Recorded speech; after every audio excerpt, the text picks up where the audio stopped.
There was so much tension at the dinner table. Clementine could see Pete, Luke, Carlos, and Nick glare at each other. There was no normal conversation between Clementine and Sarah tonight.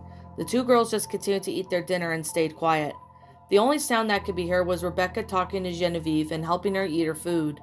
Tension finally reached its climax when Luke shook his head and said, "We need to talk about that boy." There was some grumbling coming from Carlos and Nick, whose silverware hit their bowls. "You should have never brought him here. We're already falling apart because of him," Nick snapped. "We're falling apart because you two won't stop and think," Luke snapped at Nick. Carlos looked over to Rebecca and said, "Rebecca, you know that boy is dangerous. Think about your daughter. If that boy is working for Carver, he'll lead them to here and take her away from us." "We've already talked about this," Rebecca said. "Come on, Carlos. What do you want us to do? Kill him?" Alvin said. "We have to do what's necessary," Carlos said. Sarah jumped and she looked around with a frown forming on her face. "This is a boy's life that we're talking about. Do you even know what you're saying? Look, Pete and I were with him this afternoon. If there was anyone at this table who can make the decision, it's the two people that helped him out and actually got to know him," Luke said. "He's right," Pete said. "That boy hasn't proven to be a threat yet." "Hasn't proven to be a threat? He said that he would kill me," Nick snapped. "After you nearly shot his head off, it's no wonder he lost his shit on you," Pete snapped. Nick gritted his teeth and got up. "Whatever," Nick said, before stomping out of the kitchen. Pete sighed before he got up and left the kitchen table. "All right, I think Jen is done eating," Rebecca said. "I better go change her and then get her ready for bed." "I won't mind if I hang out with Sarah since I play with Jen all day," Clem asked. "Sure, baby. You do what you want," Rebecca said. She kissed Clementine at the top of her head before picking up Genevieve and left the room. "Well, I'm going to turn in," Alvin said as he looked up to Clementine and kissed the girl on the cheek. "Night, baby. Don't stay up too late." Clementine giggled and she said, "Okay, Daddy." Alvin placed his bowl in the sink before he turned and left the kitchen. The atmosphere was tense again as Luke and Carlos stared at each other. "Hey, Clem, let's go play in my room," Sarah said. "Yeah, okay," Clementine said as she and Sarah took their plates to the sink before they left the two men. They walked up the stairs and Sarah whispered, "This is crazy. I've never seen my dad like this." Clementine frowned and she said, "I have back at Howe's. It was when I first showed up. He didn't like me. He thought I was being mean to you." Sarah sighed and she said, "That was my fault, Clem. I'm sorry." "Don't worry about it.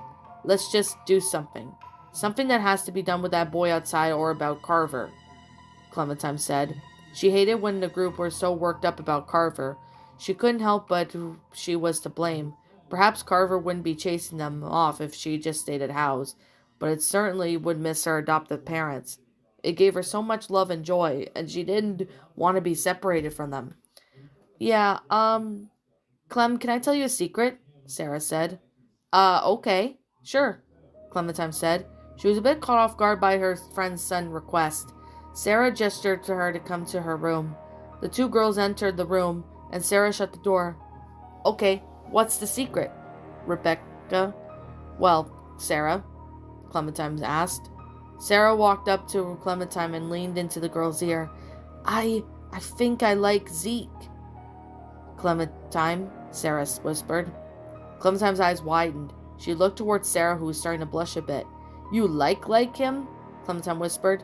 Sarah nodded and she said, "Yeah, he's a really handsome man, and he seems nice after looking after the baby. I don't know." "Well, maybe you can go talk to him," Clementine suggested. Sarah shook her head and said, "My dad won't let me.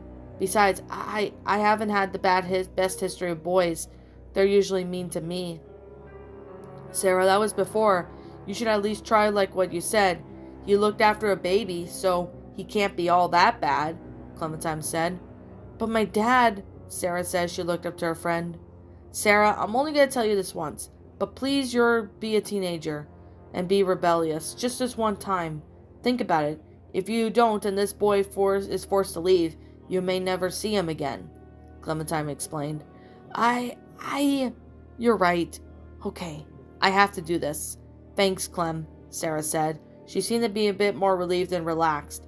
A smirk soon formed on her face and said, although you probably need to follow your own advice and try and be a kid for once. I am a kid and I can act like a grown-up when I have to be, Clementine said as she returned the smirk. So let's play a game. Sarah scoffed and said, okay, what game would you want to play? Mind Trap, Clementine said with enthusiasm. Sarah sighed and said, okay. She knew that game would take forever to set up, but it's not like Zeke was going anywhere. Besides, she knew that she would have to wait until everyone else was at the house asleep. Yes, Clementine cheered before she got the board game.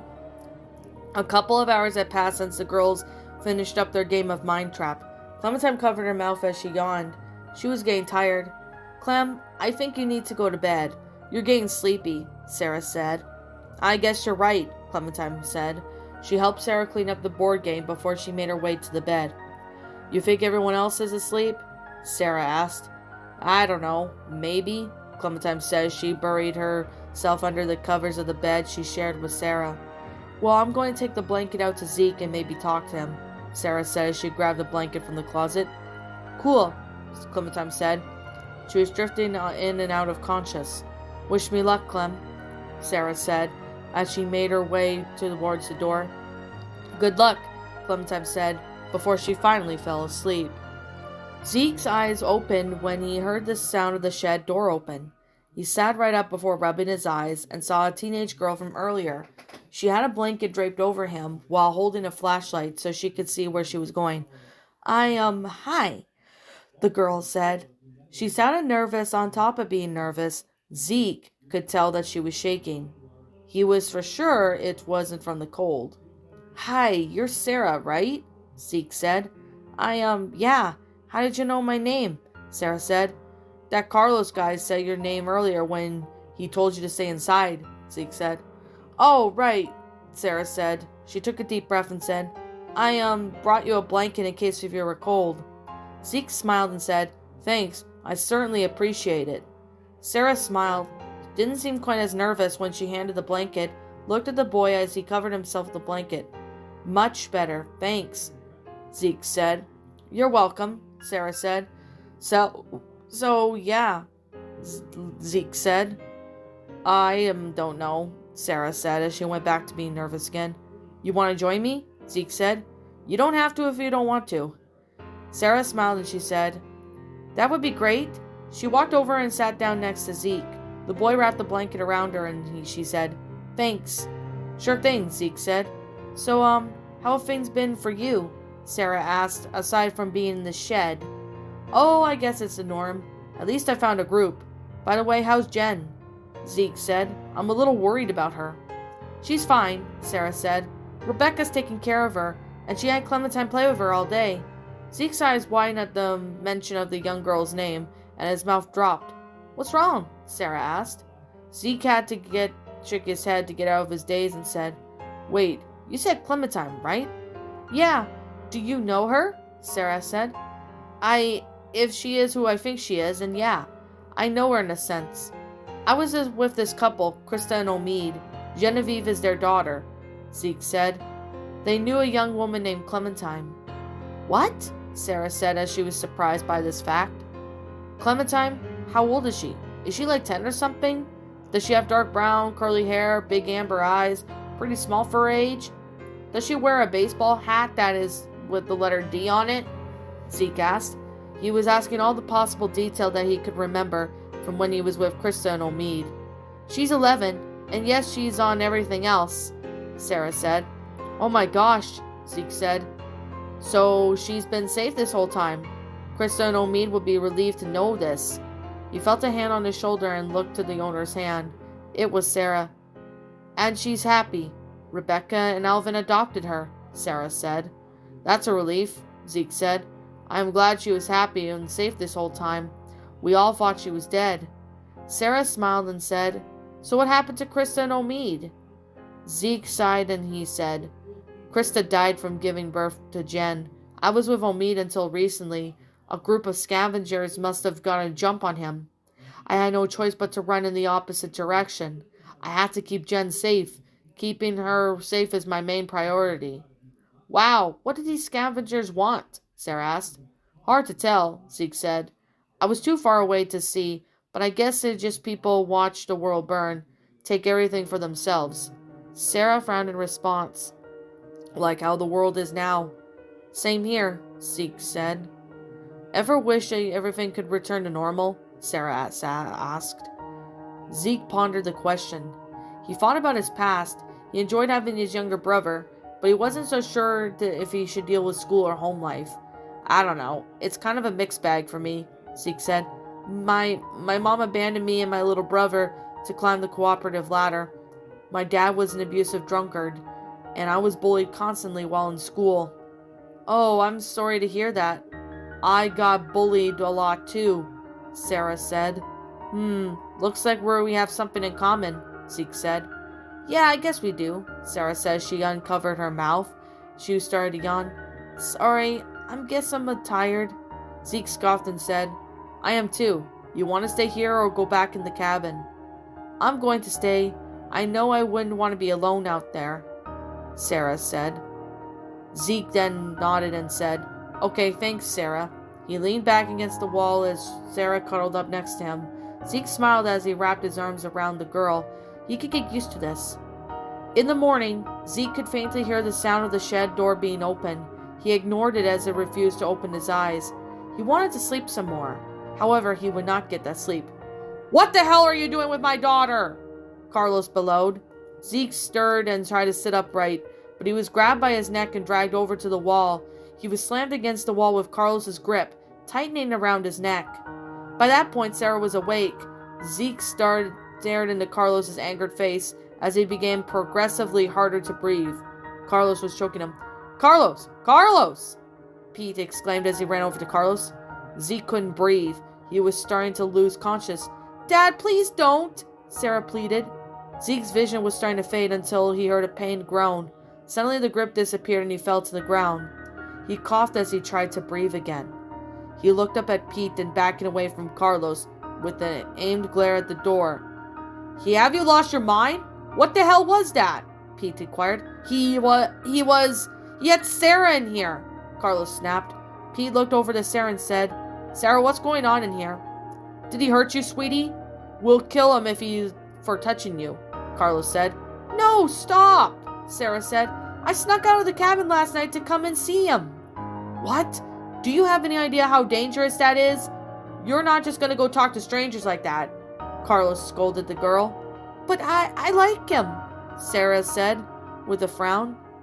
Sarah, we've talked about this. Boys will always be mean to you. They'll only try to hurt you unless it's one of the adults, Carlos said. But he's nice, Sarah said. Enough. Go inside now, Carlos said. I am very disappointed in you. Sarah looked down before her and she turned and made her way to the cabin. After a few minutes had passed, Carlos turned back to Zeke and said, If you ever touch my daughter again, I will kill you. Zeke huffed and stood back up. You're not the first one to make a friend in my life, and you won't be the last, Zeke said. That is no threat, that's a promise. Stay away from my daughter, Carlos said. Carlos, come on now, your daughter's a teenager. It was only going to be a matter of time until she took an interest in boys, Pete said. No, she doesn't need a boyfriend. All she needs is me and that's it, Carlos said. He stomped away from the shed and went towards the cabin. Pete shook his head and he said, Look, I know you've probably had a rough night, but could you help me cut some firewood? It would really help gain you trust more, maybe. As long as I don't have to work with Doc or Nick, then yeah, Zeke said. All right, Pete said with a nod. He seemed to be a bit distracted when he said this. Zeke got up and walked alongside to a flattened tree stump, which acted as a base to chop some of the surrounding wood into a usable firewood. This is a nice place, Zeke said as he grabbed a piece of wood, placed it on the stump, and he picked a nearby axe and said, I'm sure there's so many who would kill to have it. Luke found it while we were at Howe's, Pete said. He took notice of the boy readying to chop wood. Do you know what you're doing? Yeah, this ain't my first time chopping wood. He brought the axe back down on the piece of wood. Pete relaxed upon seeing the boy had experience with chopping wood. So what is this Howe's place and who is Carver? Sorry, I can't exactly tell you that, Pete said. And why is that? Zeke asked. Well, everyone's got horrible secrets they want to forget. I won't lie. I said I hate house, but it certainly wasn't the place for now. We don't know you enough to tell you, Pete said. Zeke sighed and said, I get it. He also put the past from when he ran on. All of that has changed. Genevieve was his second chance. He wasn't going to let happen to Decker happen to her, which it meant he had to accept the past and learn from it just to keep her safe.